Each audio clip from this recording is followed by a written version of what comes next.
To protect their home in an apocalyptic world, two cars lure away a horde of zombies for a 20-mile walk. It was none other than Daryl who bore this heavy responsibility. They had completed their mission and now wanted to accelerate their journey to return to the community as soon as possible. It is important to note that this is the same day as the previous episode. Just as they were on their way back, a hail of bullets suddenly rained down on them. It was evident that they had encountered an attack from another group, a common occurrence in the eschatology. Startled, Daryl slipped and fell to the ground, while Sasha had a vehicle closing in on her and shooting at her from behind. They could only intermittently duck their heads to avoid the bullets. Daryl got back on his motorcycle and had only taken a few steps when he was once again pursued and shot at from behind. Sasha, cornered in with no other choice, rammed her vehicle into a wooden gate. The pursuing vehicle was forced to stop, but then they came out with their rifles and fired a barrage of shots. Within seconds, the vehicle was riddled with holes, and its occupants were surely beyond saving. Abraham wanted to retaliate and counterattack, but Sasha stopped him. There could still be other allies nearby, so it was better to leave quickly. Meanwhile, Daryl's situation wasn't looking good either. However, the pursuing vehicles lost sight of him after a short chase, as Daryl skillfully evaded their pursuit using his experience. That's the advantage of a motorcycle. He rode his motorbike into the woods, which appeared to have been burned by a large fire. Daryl didn't have time to dwell on it. He just wanted to rest for a moment. What a thrill just now. After a while, Daryl pushed his motorcycle further into the depths of the forest. It was risky to travel on the road, as he could easily be discovered. The forest was peculiar, filled with charred corpses everywhere. Not sure whatever happened. After walking for a distance, Daryl parked his motorcycle to the side and tried to call Abraham on the walkie-talkie. However, the signal seemed to be faulty, and he received no response. It was then that he noticed his hand was dripping with blood. It must have been from the earlier fall. He took off his shirt, intending to dress the wound with the bandages he carried, but in the distance, he heard voices. Quickly, he grabbed his crossbow, trying to make as little noise as possible, and concealed his motorcycle. With caution, Daryl approached the source of the voices, which were coming from behind a barrier. Daryl cautiously approached to investigate and was surprised to find two women. One of them immediately grew nervous and said, "So, you found us after all, but we only took what we were supposed to take." Daryl was perplexed. In the evening, Daryl could vaguely see three people sitting by the campfire. Judging from their conversation, they seemed to mistake Daryl for someone from another group. They even took his crossbow and stuffed it into their backpacks. The next morning, as Daryl opened his eyes, he saw the man, Dwight, who had knocked him out, pointing a gun at him, warning him not to utter a word. Daryl insisted that they had mistaken him for someone else, but Dwight was not convinced and ordered him to stay quiet. On the road, Daryl observed that these three individuals were not bad people.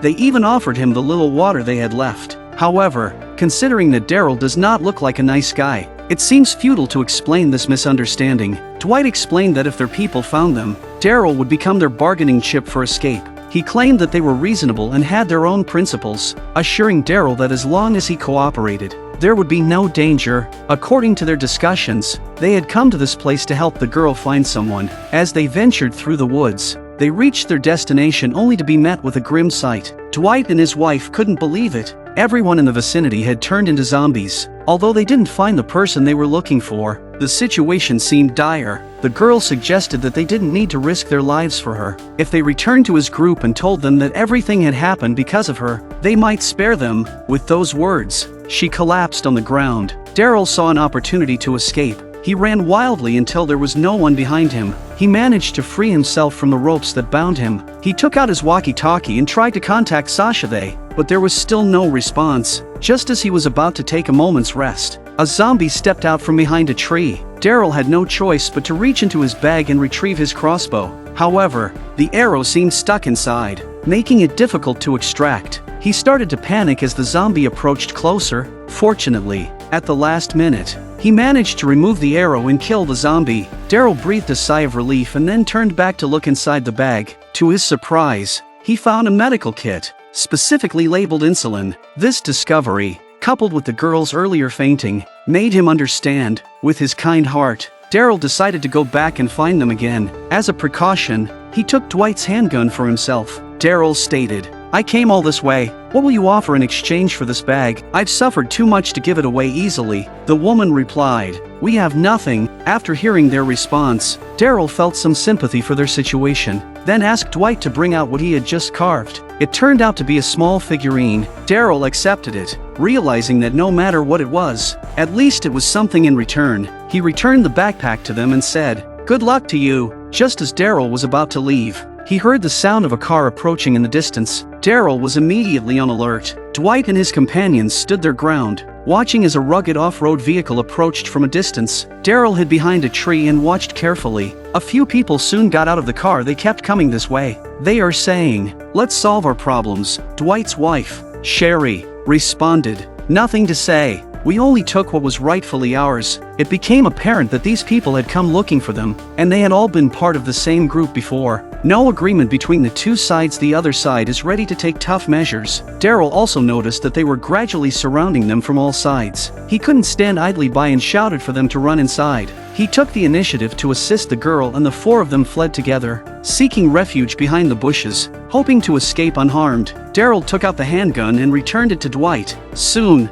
someone approached their location. Daryl deliberately rustled the leaves, immediately catching the man's attention. He cautiously walked towards their direction, completely unaware of the zombie on the nearby rock. Tragedy struck as the zombie tore off a chunk of flesh from the man's arm. The man called out anxiously for his companions. Soon his teammate arrived. He swiftly used a belt to tie off his bleeding arm and pulled out a knife from possession. There was such an accident and they withdrew. Daryl and the others escaped the chase. Dwight apologized, saying that he had mistaken Daryl for their enemies and had knocked him out and threatened to kill him. He thanked Daryl for overlooking their past actions. Daryl, as with his cold demeanor, had no pleasantries. They hit the road together, letting go of their guards and suspicions. Dwight explained his situation, confirming Daryl's earlier assumptions. Their group had done whatever it took to survive, leading them to choose to escape. Suddenly, the girl ran towards a ruined house up ahead. It was once her friend's home, but now it lay in ashes. They couldn't escape their fate and ended up as two lifeless bodies lying there. Dwight said,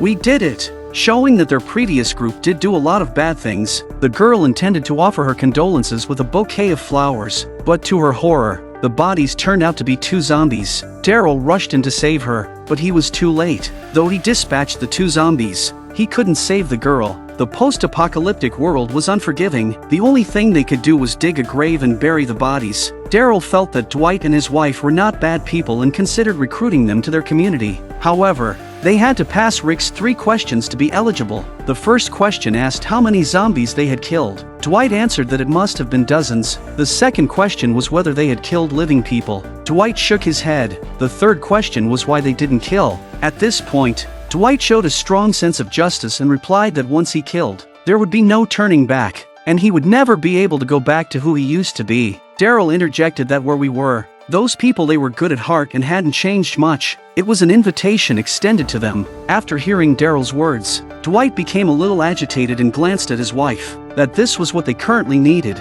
However, instead of responding, he continued with the task at hand. Perhaps there are still some scruples. After a while, Daryl leads them to his motorbike, expressing his intention to go back and search for Sasha and Abraham. Upon hearing that Daryl had teammates and was planning to return, they looked at each other hesitantly. As Daryl walked ahead, he suddenly heard the sound of a gun being cocked. As expected, Dwight apologized and demanded that Daryl hand over his crossbow. Seeing that Daryl was not moving, Dwight had to fire a warning shot to intimidate him. Daryl had no choice but to surrender. In the end, Dwight got on his motorbike and Shirley took a gun. She dropped a pack of bandages. Feeling somewhat guilty, let him bandage his hand. As they got on the vehicle, their eyes avoided direct contact, and Dwight uttered, "We're really sorry." They also feel guilty for doing such a thing. And so, the two of them rode off, leaving Daryl alone in the woods. And after being chased yesterday, Sasha and Abraham are back at the shootout. Observing the tracks on the ground,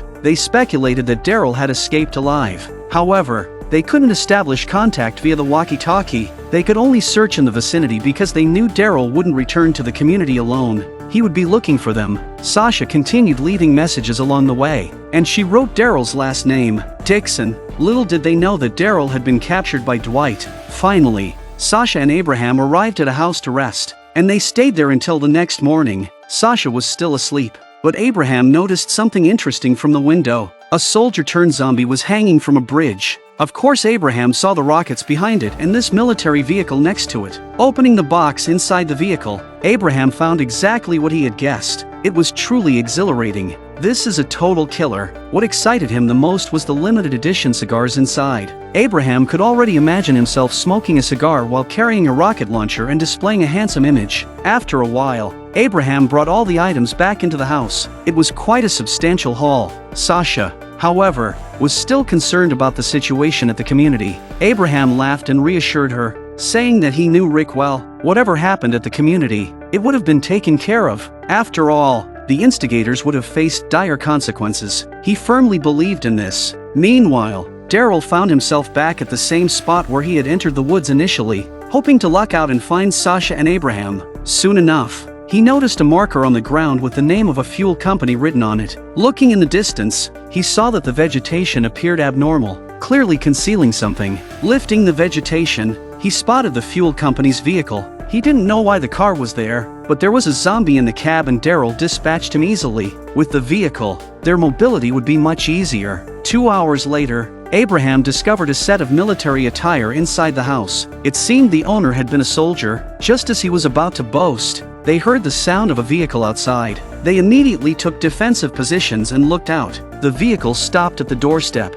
but they couldn't help but smile. He was alive. The person who arrived was none other than Daryl, who had found the vehicle and come back to search for them. Everywhere they went, Daryl's name was written, leading him to their location. Now they could return to the community much more quickly. Abraham smiled too, as if life wasn't so desperate after all and there were always surprises. Daryl took out his walkie-talkie to contact Rick. Maybe it's too far away and still no contact.